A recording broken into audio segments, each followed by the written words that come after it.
Hi, welcome to Transmissions from the Transgender Battleground. I'm CatLady762, and as always, if you like this video, please hit the little buttons to like, subscribe, and leave a comment. Also, please remember that the views expressed in my videos are exclusively mine and do not necessarily represent Gender Dysphoria Alliance.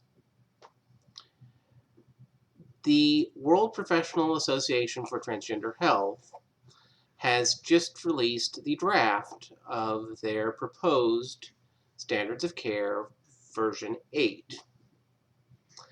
And in the words of Ricky Ricardo, Lucy, you have some splaining to do. This is part 1 of just some of the things that I found disturbing in reading these standards. Now, please keep in mind, I am not a healthcare professional. I am not a mental health care provider.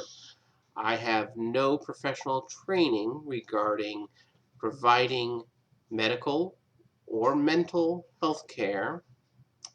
I am simply a transsexual adult who was diagnosed with gender dysphoria and chose to transition as a treatment for that condition. So I want to start this video talking about the terminology that is prevalent throughout the Standards of Care document.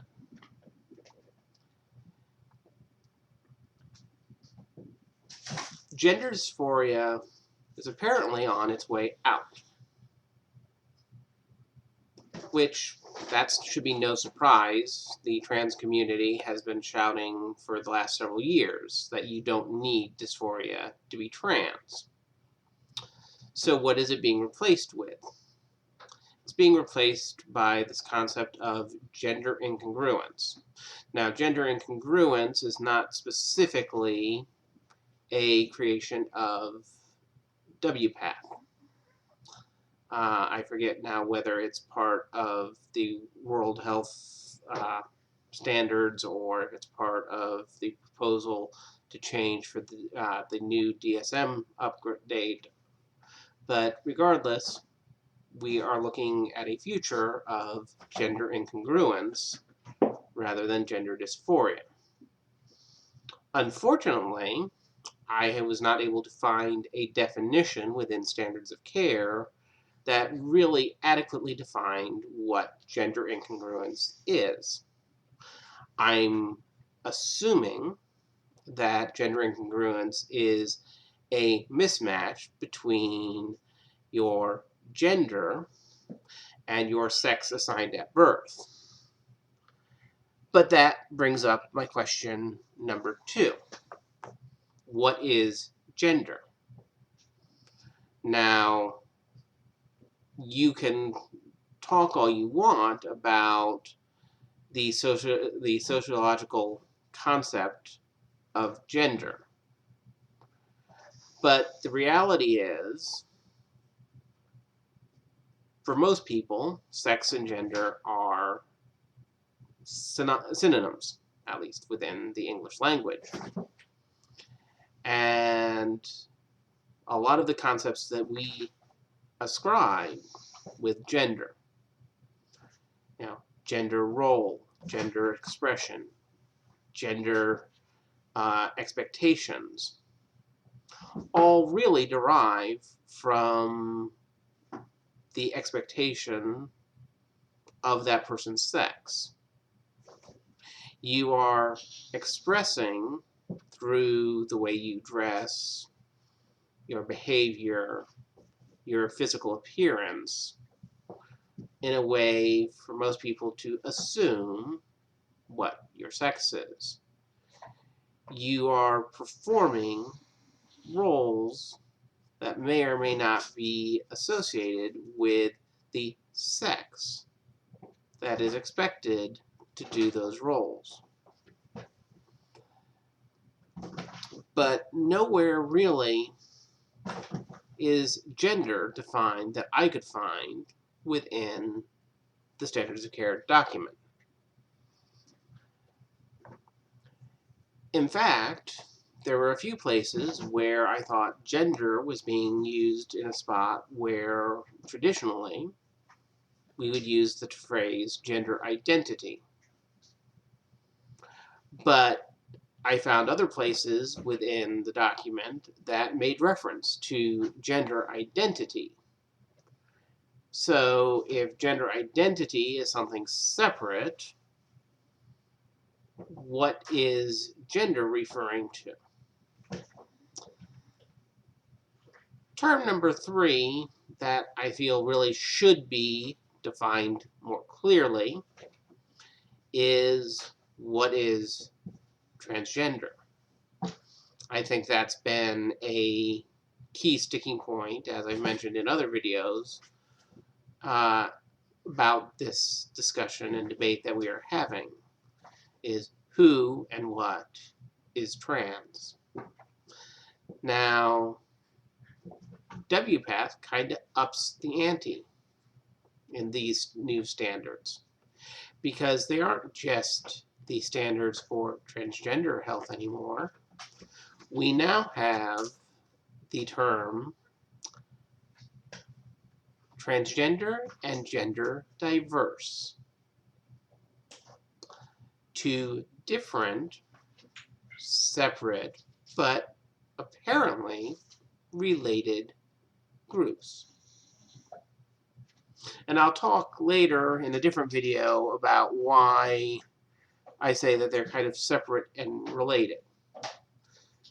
Now, sadly, again, no definitions of what is gender diverse.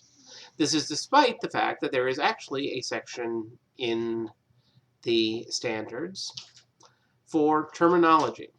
Now, silly me, I was expecting to click on it and see a list of terms with definitions for those terms. Instead, there's a very lengthy explanation that basically talks about the fact that they are using the phrase transgender and gender diverse to be broad and comprehensive as possible in describing members of the many varied communities globally of people with gender identities and expressions that differ from the gender socially attributed to the sex assigned to them at birth. So, gender diverse also not only includes people with different gender identities, which was kind of hard enough to pin down, but also now, apparently, gender expression.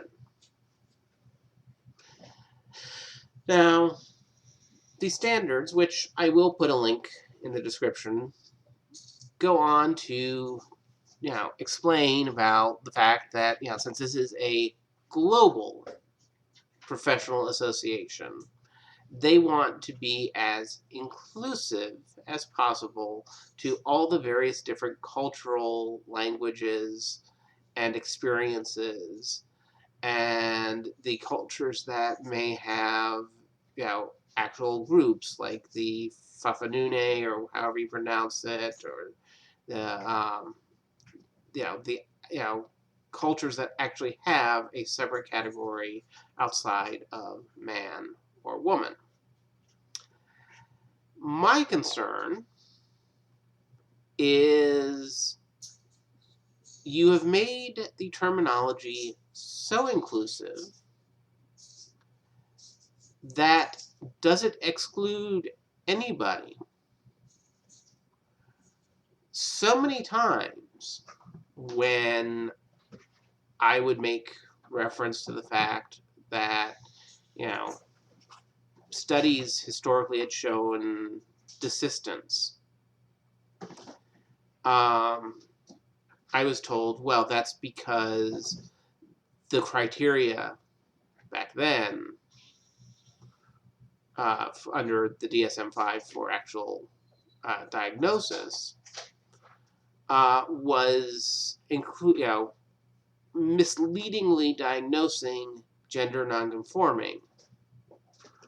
Well, if you are including gender expression deviance in the idea of gender diverse, is that not gender nonconforming?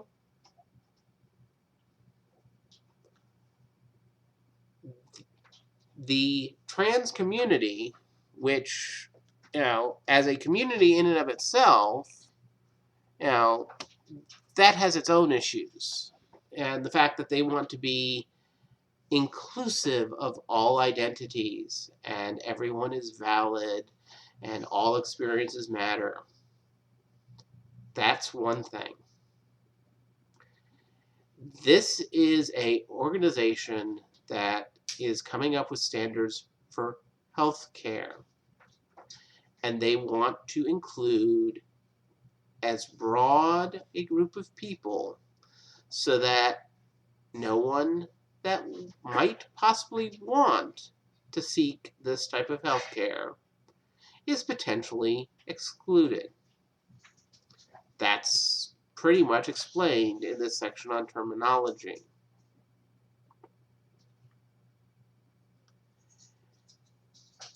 Especially for adult transition,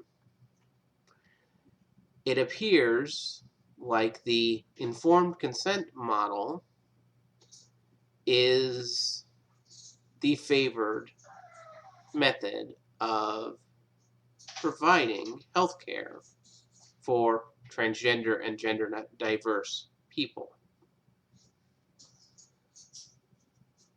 Professionals are supposed to advise, give information, inform adults, and in earlier cases for certain treatments, adolescents or the parents of children and adolescents, of the outcomes or potential outcomes of various treatment.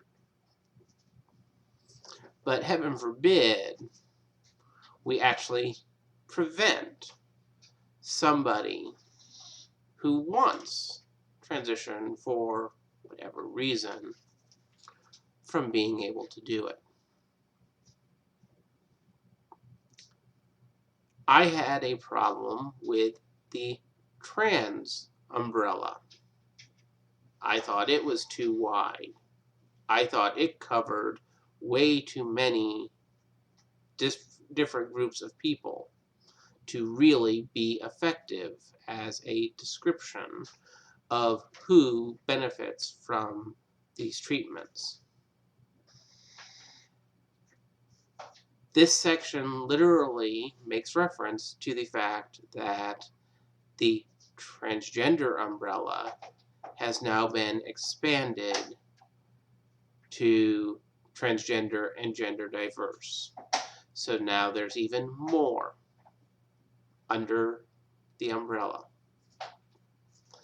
And that is going to lead into video part 2 about how this is a social play more than anything else. Thank you.